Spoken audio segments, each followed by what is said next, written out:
On the other side of this wall is an amazing video coding format. It's faster, it's got better quality, and it's gonna be everywhere in a few short years. I want to be an early adopter of AV1, but my GPU doesn't support it, and NVIDIA's RTX 40 series is so expensive that it feels completely out of reach. And besides, I don't even need the extra gaming performance.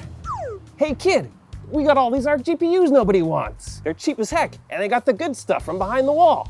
Maybe there is a better way. To be clear, I'm not suggesting that you actually buy an A380 for gaming, but we spent the last week exploring productivity and streaming workloads that could easily justify adding one of these to your current GPU. It's really, really cool. Almost as cool as this segue to our sponsor. iFixit. Is your battery beginning to bulge? Looking for a new project? iFixit has you covered. Stay tuned to the end of the video to learn more about their battery replacement kits. It sounds like madness. Buy a GPU only to never play games on it? But let me explain. The problem, perhaps unsurprisingly, is NVIDIA. Their new RTX 4000 series cards are staggeringly fast and come loaded with all the latest bells and whistles. DLSS 3, hardware-assisted AV1 encoding and decoding, except they start at $900 US, meaning that until AMD's RX 7000 cards maybe ride in and save the day, almost no one can afford to go next gen, bringing us to our unconventional proposal. Adding an ARC GPU to your existing setup isn't gonna close the gap in terms of gaming performance, but what it can do is modernize the features that your PC supports, enabling you to get the most out of next generation DisplayPort 2.0 monitors and, more importantly, properly handle AV1 media. Now, I know.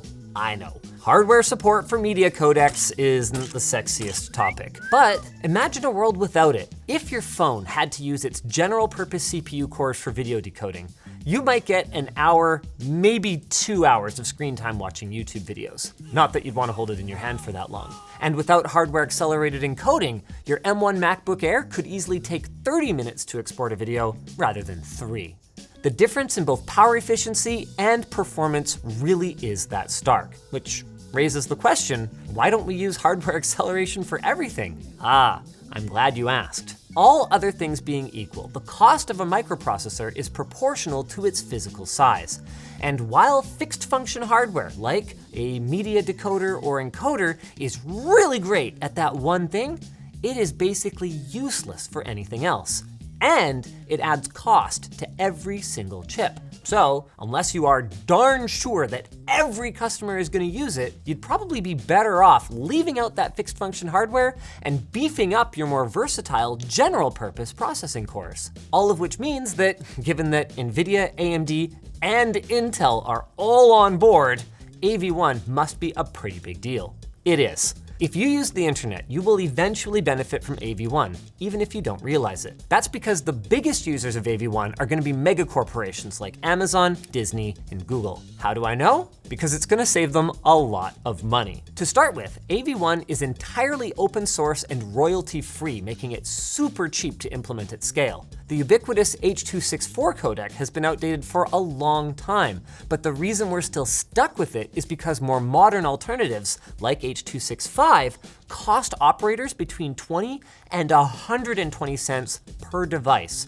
which for a company with as many users as Twitch adds up pretty fast. Of course, if Twitch's recent actions are anything to go by, they probably aren't going to be passing the savings along to their creators, but this is still a win for you, the viewer, and actually creators. Brace yourself, because things are about to get a little technical. The general consumer might think of video image quality in terms of resolution. 4K is better than 1080p, which is better than 720p, which is better than potato. But in reality, there's another critical factor at play: bitrate. At a given resolution, a lower bitrate results in a fuzzier image with blocking, banding, and other motion artifacts. Meanwhile, a higher bitrate clears everything up.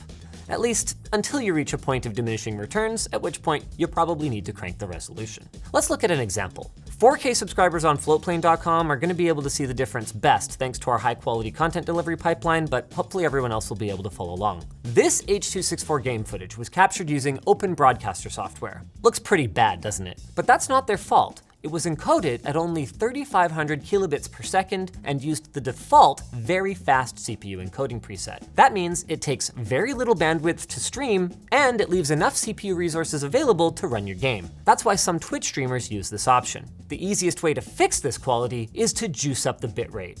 Here's that same clip at 8,000 kilobits per second. That's a lot better. So why doesn't everybody just do this? It's because even if you have a great internet connection, the bandwidth required on Twitch's side would cost too much. So only partners are allowed to stream at this level of quality. Or are they? The very fast X264 encoding preset cuts a lot of corners to save on CPU cycles. But if you happen to have a roided out Threadripper rig or a separate streaming PC, you can absolutely choose a heavier preset. Here's what medium looks like instead of very fast at that same 3,500 kilobit per second. That's a huge improvement, though it does come at the cost of some CPU usage, because that's the thing. It turns out it takes a lot more computing power to preserve this much image quality at the same bitrate. Bringing us back then to why we like hardware encoders so much. The NVENC encoder that NVIDIA includes on their modern GPUs manages to look nearly as good as the medium preset, and under normal circumstances, it only has a negligible impact on your gaming experience. So we're all good then, right? Well, no, we're not. This still looks like hot garbage compared to the original uncompressed video. RTX 4000 might improve matters here, but as I mentioned before, it starts at $900. And besides, you're a gamer. You already have a GPU, don't you? That is where Intel's Arc A380 comes in. It features both AV1 decoding and encoding, meaning that it will accelerate both playback and creation of AV1 media with very low CPU usage. And all you need to get one is $140, we're gonna have it linked down below, and a PCIe slot that you're probably not using anyway. I mean, it feels kind of wild to be going back to the coprocessor days, doesn't it? But here we are. Let's take a look at the results. At 8,000 kilobit per second, the improvement, if any, is actually pretty hard to spot. So you Twitch partners out there probably won't be lining up to purchase an Arc A380. But what about the rest of us?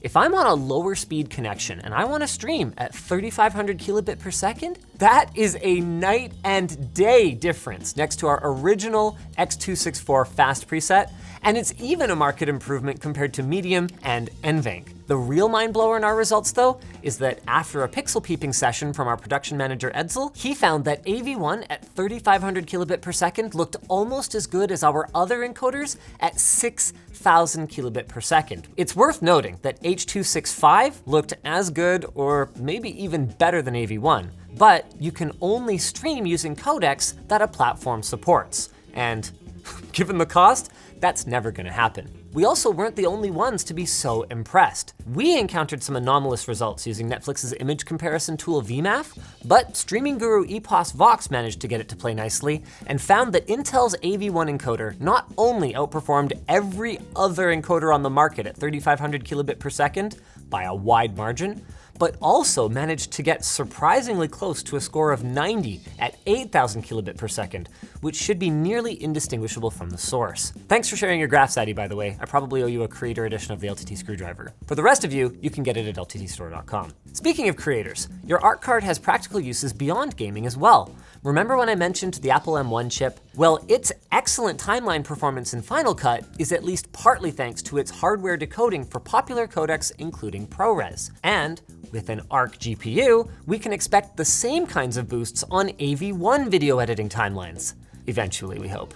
Officially today, DaVinci Resolve and Adobe Premiere both support AV1, but DaVinci had some weird preview window behavior, and Adobe's implementation, well, didn't seem to work for us at all. Handbrake supports it though, for my encoding nerd friends out there, and the obvious benefit for you all, aside from everything we've talked about so far, is that file sizes for your locally stored media libraries can be much smaller. Pretty cool, but it's worth mentioning that a lot of what we're saying is forward-looking, and there are drawbacks to this co-processor approach, drawbacks that led to the computer industry abandoning it many, many years ago. An extra card in your system means an increase in power consumption, heat, and probably noise. And while Intel has squashed most of the bugs that we documented when Arc debuted, we did still run into some issues. This card only worked in a specific slot on our motherboard, and if we dared to plug a monitor into our integrated GPU while the ARC card was installed, the system would blue screen almost immediately. The AV1 codec itself is also far from beginner friendly. Take a look at how verbose these configuration settings are, and that'll give you some idea. Now, a bit of this learning curve can be attributed to the fact that it's still early days for the AV1 codec, and the communities that will use it haven't gotten around to experimenting with all these buttons and dials and sharing their findings online. We also don't know how well Intel's implementation of AV1 will hold up compared to the competition. We're gonna have to look at them side by side, but at the time of writing, all of our 4000 series cards are tied up in the lab, and AMD's RX 7000s haven't even arrived yet. But take a step back and look at the big picture. Regardless of how well these new GPUs handle AV1, $140 for an A380 is gonna be a cheaper option. And if the upcoming A310 ends up hitting retail instead of being OEM only, it could end up being $30 to $40 cheaper than this with the same encode and decode capabilities. As a bonus, all ARC cards support DisplayPort 2.0 UHBR10, though I don't know that I would actually hook that next-gen high refresh rate monitor up to this particular card. It's just a nice to have if you want to use one for content creation. Bottom line, this is a novel solution for tomorrow's problem today. But I'm not out here selling you ARC GPUs. You don't need to freak out if you don't have hardware AV1 support just yet, because you can always lean on your CPU for that, especially on the desktop. Fun fact, by the way, YouTube has already rolled it out if you want to try it, and platforms like Twitch are sure to follow suit once they finish work on their implementations. Just like I'm finished implementing this message from our sponsor. iFixit. iFixit is here to help you keep your devices powered like they're brand new. They provide an expansive range of battery replacement kits for your devices. They have kits for laptops, cell phones, tablets, smartwatches, and even Nintendo Switches. Is it your first time repairing a device?